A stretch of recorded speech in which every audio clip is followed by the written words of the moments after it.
Phylum प्लैटीहेलमिन्थेस। इस phylum के जानवरों का जिस्म चिपटा फीता नुमा होता है, जिसके दाएं और बाएं हिस्से एक जैसे होते हैं। इस किस्म की जिस्मानी बनावट को बाइलेटरल सिमेट्री कहा जाता है।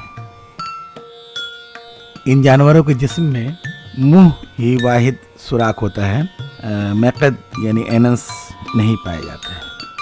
इनमें तनफ्फुस और दौरान खून का कोई निज़ाम मौजूद नहीं होता है। इस फाइलम के ज़्यादातर जानवर दूसरे पौधों और जानवरों के जिस्म के अंदर या बाहर पैरासाइट के तौर पर रहते हैं और उनसे अपनी ग़िज़ा हासिल करते हैं। Liver fluke, Planaria,